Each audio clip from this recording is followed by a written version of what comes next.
Good evening. It is Monday, the 20th of January, 2025. It is 8:30 p.m. UK time. And it's always great to catch up with people I've met through Twitch, people who I respect, people who produce amazing music and are also amazing DJs. And this next guest is all of that. He's Buscrates. He's a Twitch partner. He's been killing it from day one. I've always loved just watching his studio, let alone anything else he's playing or anything else he's doing. His studio looks amazing. He's also released some great 45s, which I love when we play, as do a lot of the community. And I thought it was time we're going to have a chat, but also about mental health. That's an important part of what we've all been doing over the last few years.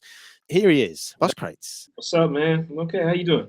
Yeah, I'm good. I'm sure like you crazy busy with stuff going on, but it's all good on Oh, the for whole sure. because it's Mm-hmm. positive, isn't it? And it's sort of, building communities and all of that. You've not been on the show before. It's great to get you on. You reached out and we talked a little while ago about doing a show. You said, Yep. I'm not going to be much on Twitch, but, let's sort of do something. And here we are.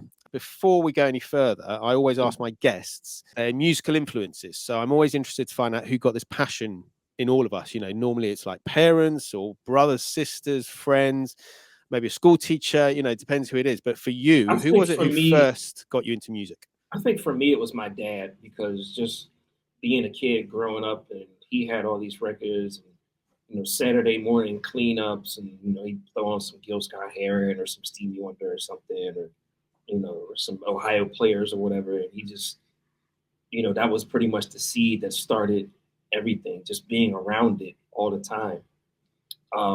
He did a little bit of DJing himself when I was like 5, 6 years old. So, I pretty much took what he has given me and I took it and just ran with it. Big up dad. He's down in Florida chilling right now, not up here enjoying all this cold weather. He's down there loving it. You mentioned the Ohio players. What other sort of music were you hearing at that time then? Speaking of Ohio players, we got There we go. just especially a lot of the early electro rap stuff, a lot of the early hip hop stuff, like your Houdinis and Fat Boys, Run DMC, that whole classic Larry Smith production thing, LL later on. Yeah, just all that stuff. Obviously, your dad was doing a little bit of DJing, and Yeah. you sort of did he sort of teach you? Were you allowed on the decks from a young age, or was it a lot later? Really, that was a lot later. I was just more of an observer and a listener, just fascinated by the whole thing. I never really would put my hands on that stuff because I was about 5 or 6 at the time, so it was still a little too early. I can see that. We here on this channel we encourage the kids to get involved in Oh, it, but that's because I think we've seen if you start early, the passion is there, and especially with vinyl and music and DJing, it's all important. see, we had a thing though, like don't you touch my records, don't you touch my stereo. It was kind of like you couldn't touch that. You mess with it, you'll get punished for it. But later on, I got to do my thing. They bought me a little stereo. I had my own little stereo, and I could play records and tapes and stuff. It's a little bit later that you get your sort of own record deck. I Yeah. think, how old do you think? 15, 16, maybe? No, A bit no, I later than was. that? Let me see. I was what, about 8 or 9? Okay, cool. Yeah, I was. Yeah, I was young. I was young. And so were you being Mhm. given records that your dad didn't want anymore? Is that how it worked, or were you Well, no, getting them from somewhere else? started getting my own stuff. I remember my aunt bought me LL Cool J radio on wax. I remember back in summer of '84 when when Beat Street came out. We went to go see the movie, and then after the movie was over, they went to the store. I remember I wanted the whole LP, but they didn't get me the whole LP. They got me the 12-inch of Beat Street. Right. And they were like, "No, we ain't gonna spend all that money on you yet."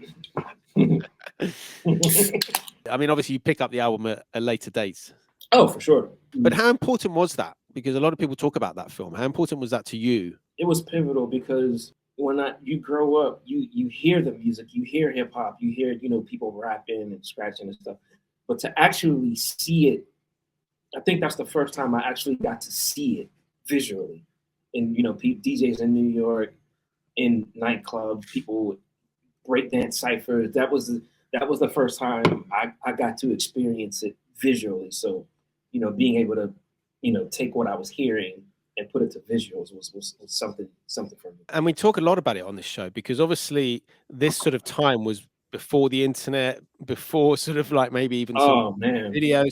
So you had to go to a cinema and see it. And that's probably why it had such a big impression because it must have been so completely different from what you're seeing I think you could say that across the board because you had to go to the movie theaters, you had to go to the record stores to buy the music, you had to call the stores. There was a lot more actual real life interaction needed to do things and acquire certain things. Whereas now we just push a button and order something on the internet. It's just there's no story or no backline to that. Whereas there's records I got, I could be like, I remember where I was when I got that record. I remember how much I paid for it, yada yada yada yada. But like today it's just like, oh, I like this. Let me just buy it. Click done. There's no real connection to it. It's definitely very different buying. I mean, it's sort of digging Discogs and things like that. But Mm-hmm. like you say, when you're in a physical record shop, it's you flicking through those racks and those Mm-hmm. connections being made in your mind, thinking, oh,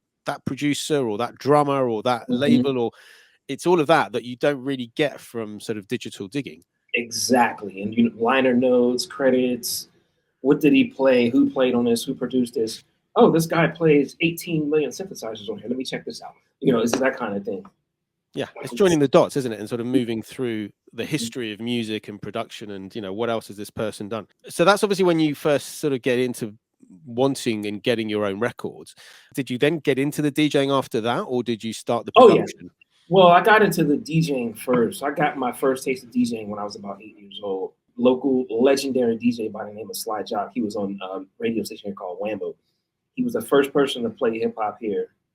And he had a show, I think it was at like 3 in the morning or something, because there was always this weird clash between, hip hop was up and coming, it was the new thing, and then the R&B dudes was like mad at it and didn't want to do with it, was calling it fads and all kind of stuff. But he took to it and had his radio show, and I ended up meeting him at this club where I won a dance contest of all things, and I got my little trophy, and I was like, "That's cool," but I'm trying to see what's up with these turntables.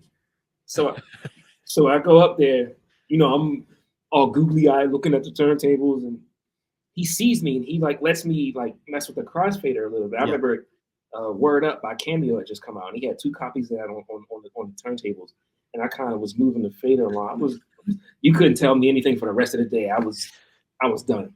I was the man that day all day. But I had won first place in the dance contest, and I didn't even care because I wanted to be up on those turntables.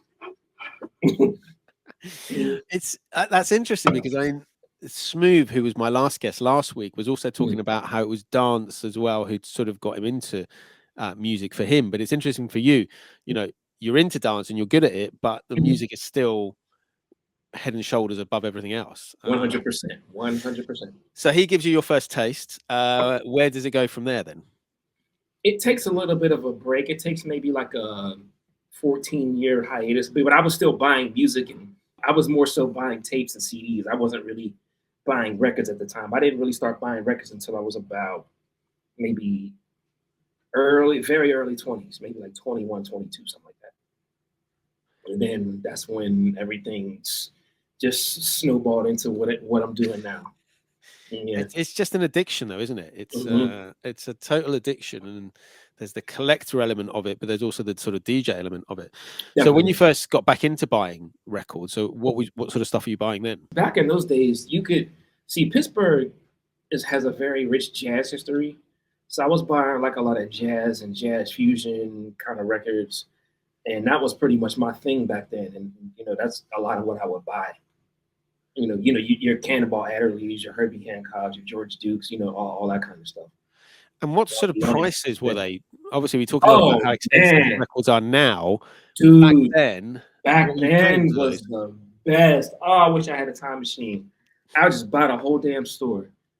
I mean, records was $3, $4, $5 a pop. Just no more than like $8. Just and good stuff too. Because this was before. eBay had just started to come out then, but it wasn't really popping like that. And Discogs, I don't even think was a blip on the radar yet. So you could get stuff like dirt cheap back in the day. It was lovely. And can you remember some of the stores that you were sort of buying from? Well, the main store, which still exists, but it has a different owner, is Jerry's Records, right here in Pittsburgh. It's a legendary spot. Everybody's been through here. Like you could drop all the names of whoever, and they've been here. So yeah, and that was the spot. It's changed hands since original owner Jerry. He sold it, and then like a few years later he passed away. So I yeah. think if it's the one I'm thinking of, I've definitely seen photos and it Oh yeah. looks vast. It's like huge. You just like you need like a day or a week or 2 weeks maybe. That's part of the fun, isn't it, of digging? Yeah, You know, you walk that in and is the see this like fun. alternate universe of records that's there in front of you, and you're just like, where am I going to start? And don't let them get like a giant row of 40. I remember one time we had hit this giant row of brand like new 45 stock that he just got in. I mean, I remember I would be in there from open to close, just going through stuff. Just yeah, it was fun, man. It was, and that's what I love it so much because of that fun, that interaction with, oh, I'm digging this up. I don't know who this is. Who's this? Oh, this is dope. I want this. The discovery, and the way you discover things just by happenstance, or just by, oh, this label looks interesting, or oh, this was produced by Richard Evans, or this was produced by, you just take a look at that stuff like, oh, this is nice. From that sort of record buying start, when do you next get your sort of next hit of DJing, and sort of DJing out? It was a weird little, well, not weird, but it was a different thing for me because like I was, when I was DJing, I was all into the DJing. But once I started getting into the production side of things, I was all the way all in on that. Like DJing became secondary for me, and it's still like that to this day. I mean, DJing is cool because it's my, it can be my bread and butter at some point. Like I like DJ. I can do birthday parties. I just did a friend's birthday party last weekend. I get little gigs here and there, and then my occasional Twitch stream. I'm back on Twitch, but I'm still trying to figure out timelines and schedules and stuff. Yeah, production is it for me, but I still get down on the decks. But yeah, you give me a little P1 sampler like this, and a little stack of records. I got the little Sound Burger joint right here. It's just, yeah. And of course, I have to have the giant stack of 4.5s here.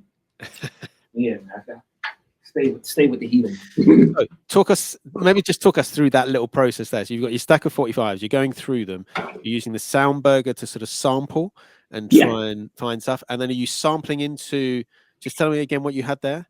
It's a Roland P6. It's a very, very compact setup, and it's perfect. You can just throw all of the stuff in a bag and just go. I'm going to show you this too. This is important for if you have one of the newer Sound Burgers, it runs on Bluetooth. It's not like the original 1983 ones where you plug in two RCAs and you got and a headphone output.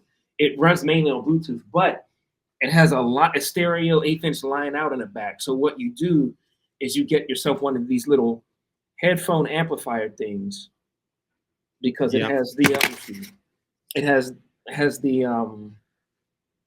the ins and the outs. And this is your amp. You can amp it up. You can, you have a volume control, because there's no volume control on that because you're relying on the headphones. So yeah, these are cheap. You could buy these online for like $20-$30. Get you one of these, and you can charge it with USB too. So yeah, you just get one of them, man, and just you got a whole portable little setup. You could be on the beach or something, just making beats, man. It's crazy.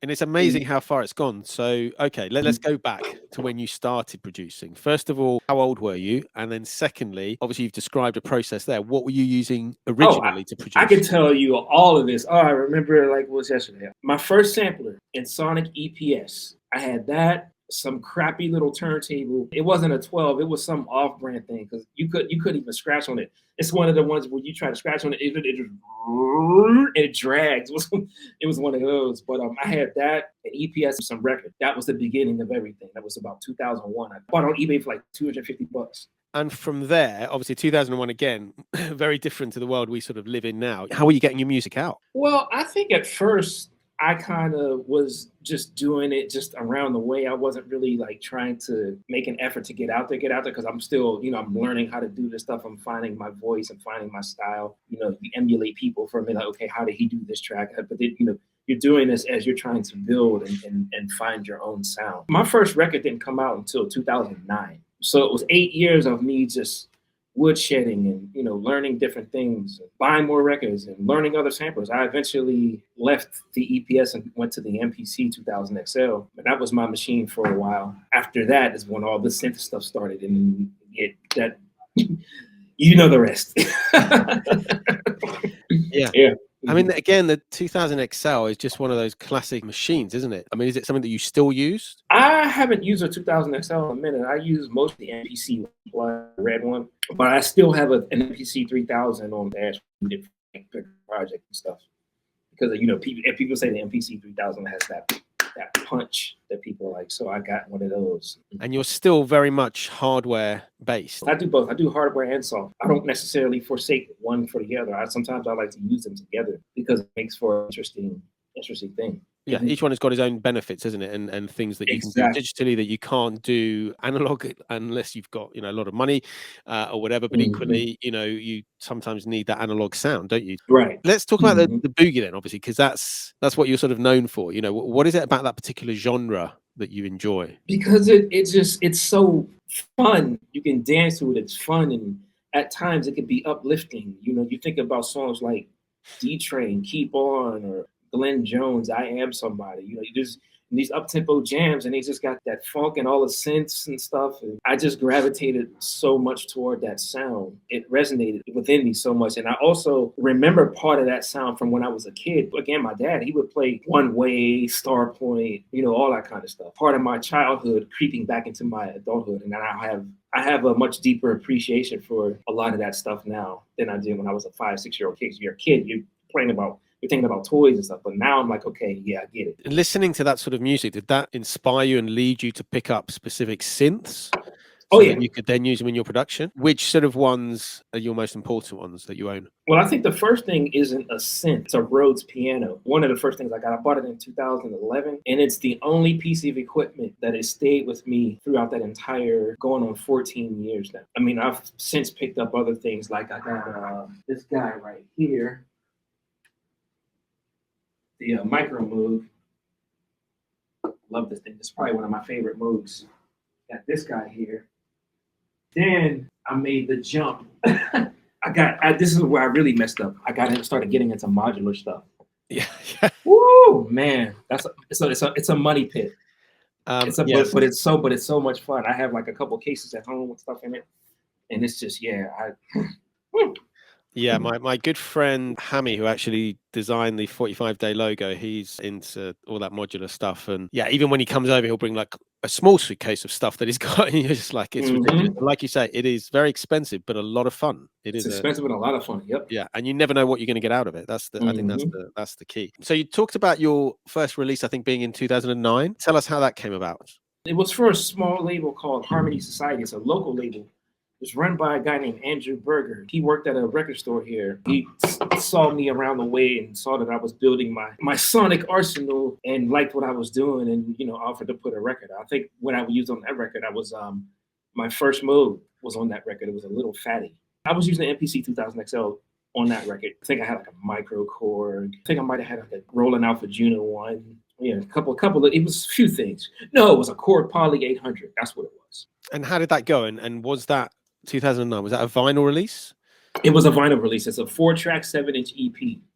Cool. Vinyl release. Yeah, that was my first piece of vinyl ever. And once I started there, I couldn't stop. At that time, were you sort of into 7-inch records? This is crazy. When I first started like really digging, I hated 45s. I wanted nothing to do with them. Couldn't stand them. No. Before you get that. I don't know what happened that flipped that switch in my brain and said, bro, you tripping. When that switch flipped, that was it. That's all I buy now. Most of the time is 45s. But I think I probably say like around that time is when I started to really get into it.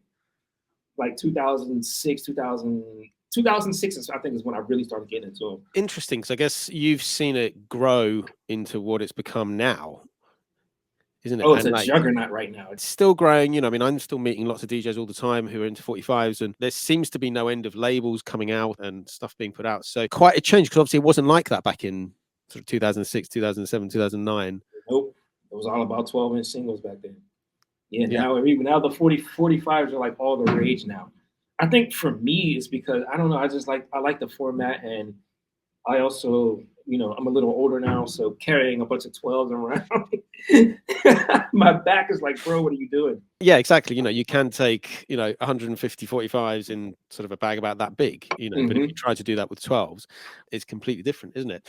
The only downside though is like 12 inches obviously can hold more music, and it's longer runtime. But again, it's I mean you might pack a few of them, just you might need a bathroom break, so you get that 10-minute version or something. I like the quickness of it. It's like you got to be on your toes because you got at most 3 to 4 minutes at most. Sometimes you got like 2.5. So you're playing this record, you got to automatically be thinking about what's the next record I'm going to play because that time goes quick.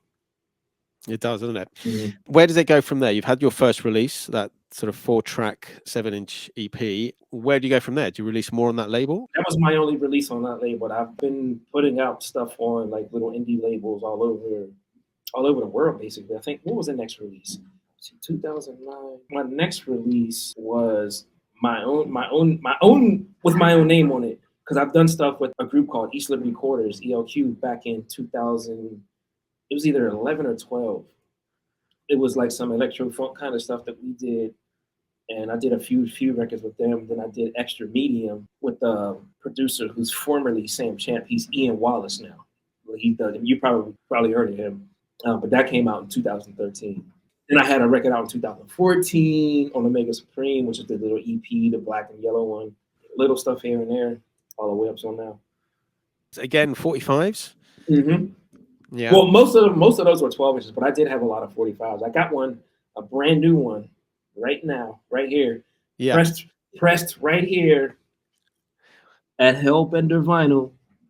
Well, tell us. Let's jump to the end, and obviously we're going to do that a bit later. But Yeah. we've got Double P saying he's going to take one of your 45s with him tomorrow night for a radio interview. He's doing a radio Oh, my interview. man, Double P in the house. So yeah, tell us about this brand new record, and tell us about where you've just pressed it. We pressed it here. It's a place called Hellbender Vinyl. It's right here in Pittsburgh, Pennsylvania. I do QC work here. Like Nick is our press operator. He's out there now pressing records.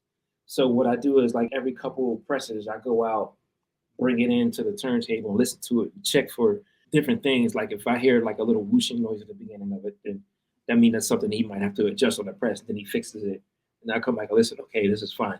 And then I check for little pops, and because it might be a plating issue, listen to it and make sure it sounds decent. Make sure it's a record that I would want to buy. Amazing. So then you go back and sort of report and say it's got this, that, and then he changes the pressing.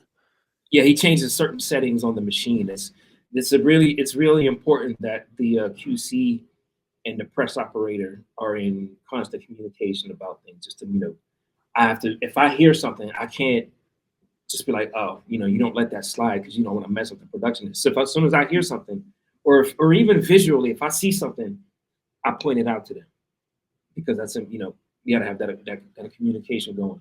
So you're a very important part of the process then. Mm-hmm. And Twitch has put the hellbendervinyl.com. Just put the link. There you go. Thank you. Yeah. Yep. Yeah. Cool. That's obviously what you do, and obviously in a very important job. But you've got there the brand new 45 that you've just pressed. Mm-hmm.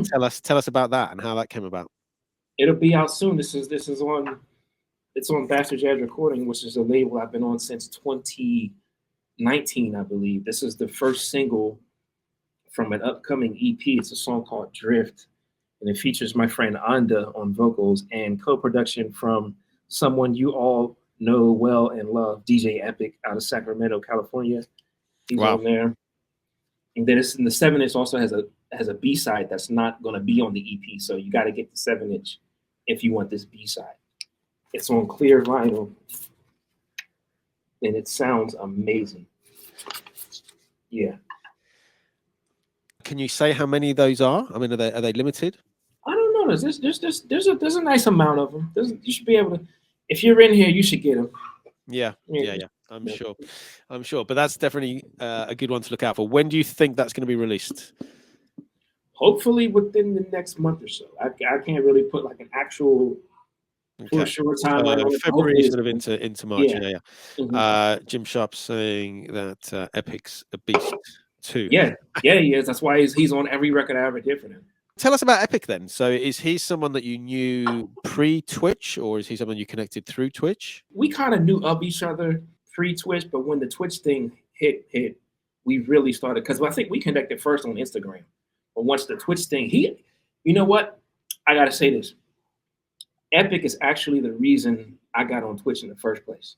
Him and Selecta, they're the reasons I got on this platform in the first place, because they both were like, "Yo, you should get on this. You should get on this." Around the pandemic, or whatever. I was like, "Oh, okay." So I got on a little bit late, but I got on.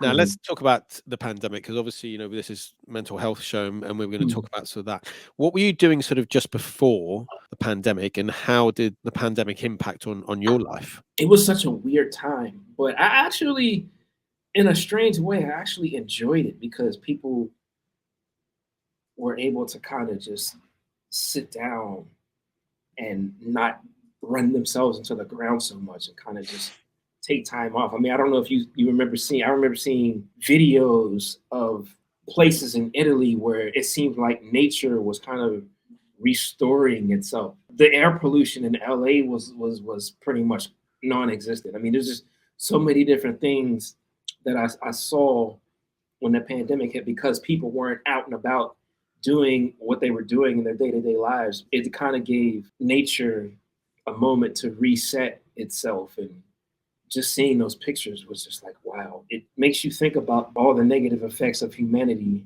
on nature, and it's crazy, man. It's a beautiful. This is going to sound crazy, but like, it's a beautiful world without us.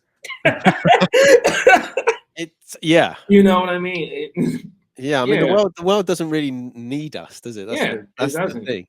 Doesn't need us. If we weren't here, then the Earth would still survive. There'd just be something different going on. It would probably be doing a lot better, if I'm honest. But it's interesting because, like you said, nature had a chance to reset, and I think a lot of us thought that we also had a chance to reset. It sort of stopped everyone in their tracks, like, let's Right. reset. And it's just a case of how that's sort of transpiring afterwards. Because I think a lot of people have just gone back to normal, living the rat race. We have to take a moment and think back to how it was. It was sort of crazy. So how did it impact on like your work and production and things like that? Well, it definitely gave me more time, so I enjoyed that. Yeah, you get more time, and then when the Twitch thing happens, it just made everything so much better, because it's like, when you make music and you DJ, and then all of a sudden the world stops and you have nowhere to play, then this Twitch thing comes up. It's almost like a godsend in a way, because it's like, okay, I can still get on here with my records and do my thing, and people tune in and listen and appreciate what I do. So it was huge, man. Was it a steep learning curve, like most of us, in terms of, right, I've got to get this camera, I've got to get this audio card, I've got to get the sound here and all of that? Or did I you? mean, it was a little bit. I kind of kept it basic for the most part. I didn't really go all the way in. I bought like a couple of what are those little Logitech C922s, just like something real basic. But then I started using my iPad. I kept it real simple. Got like a basic little. See, some people went like head first into this and got like $1,500 cameras and giant monitor screens, and just like I wasn't getting it like that. So I kind of had to, I had to kind of keep it under budget. We talk about how the community and the viewers are really what keeps Twitch going, and is that Definitely. what it was for you as well? 100%. 100%. Yep. Time, man. People tuning in, and I had my room set up, and I had the little sign, and just all kind of little crazy stuff going on. And every once in a while, I even just not even play records. I would do like a production stream, which is me just making beats, just doing that. And I mean, that must have been great for your mental health, because obviously you're stuck indoors. You can't have a connection with people. Like the greatest thing since sliced bread. Yeah, because we've already discussed, isn't it? You said earlier, digging online is not the same as sort of going to the record store and having that human interaction. So you've lost that human interaction there, and you try and find it. And thankfully, viewers on Twitch came along and were willing to watch it. I mean, it must have been amazing to see it grow and grow.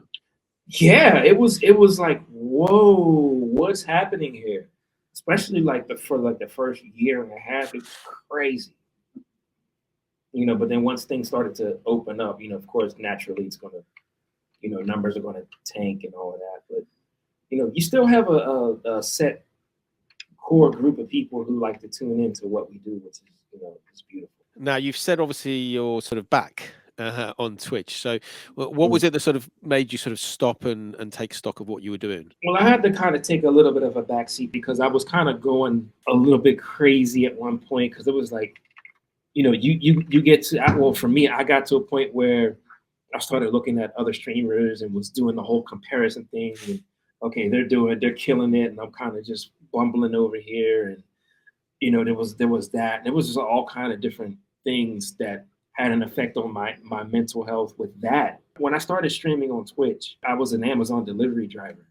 And I remember sometimes after a stream, I would be more tired than I would be after a day of slinging packages around. And it was weird. I think I just needed to take some time off and reassess what I wanted this platform to be to me and come back to it and enjoy it and not have any expectations or do any comparisons. Or my mindset now is like, when I get on Twitch, I get on there and I have fun and I kick it with people, and that's what it is.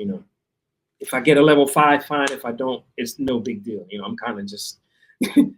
It's interesting because I think you've been on it probably about as long as we have. I think about 4.5 years, coming up to 5 years, something like that. So we're not obviously the original DJs on Twitch, but we've been there a long time and seen how it's transpired through the pandemic to what it is. And similar to you, I'm sort of rethinking what I'm doing with, shows and stuff like that. And it's important that it is still fun, isn't it? Yeah, that's the most important part of it, man. Yeah. Because when you lose that fun aspect, when it becomes like a job, when it becomes like I'm competing with this person at this time slot, and I'm trying to get these people.